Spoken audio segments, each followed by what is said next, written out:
Warner Bros. Released The Great Race in 1965, a comedy inspired by the actual 1908 New York to Paris automobile race.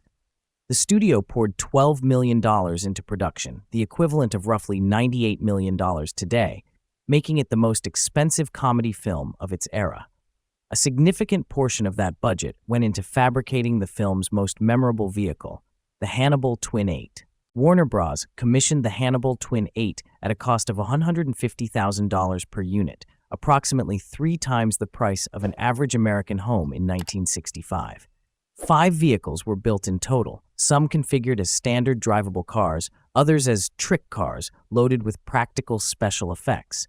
Every unit was hand-constructed, making each one slightly different from the others. The mechanical foundation varied by source. One account credits a Corvair inline-6 with a 3-speed manual transmission, another a Volkswagen engine. Power reached all 4 rear wheels via a chain drive system. The car rode on 6 wheels total, ran on rails for certain shots, and was designed to look like an early horseless carriage, deliberately based on no real vehicle.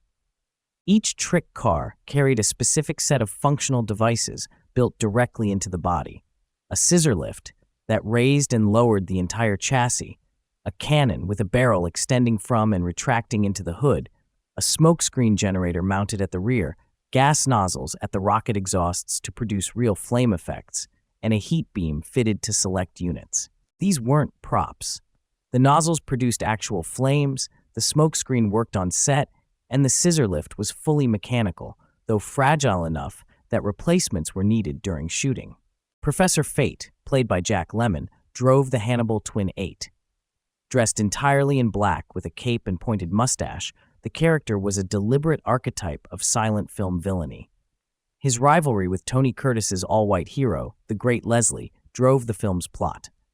The Hannibal Twin-8's fictional identity was that of a rocket-propelled sabotage machine, an elevator car hybrid filled with hidden weapons designed to cheat the race. The character of Professor Fate later directly inspired Dick Dastardly in the animated series Wacky Races. After filming ended, Warner Bros. Released the vehicles. They became centerpiece attractions at the Movie World Cars of the Stars Museum in Buena Park, California, operated by Jim Brucker Sr. and Jr.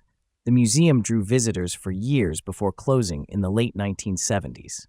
At least one Hannibal Twin-8, the Scissor Lift variant, passed through Keystone Entertainment before being acquired privately.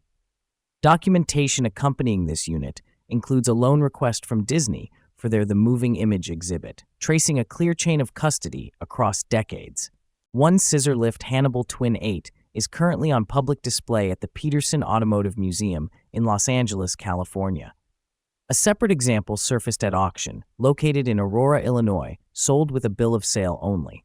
6 decades after production, these hand-built machines remain among the most technically elaborate film cars ever constructed, functional special effects platforms disguised as fantasy automobiles.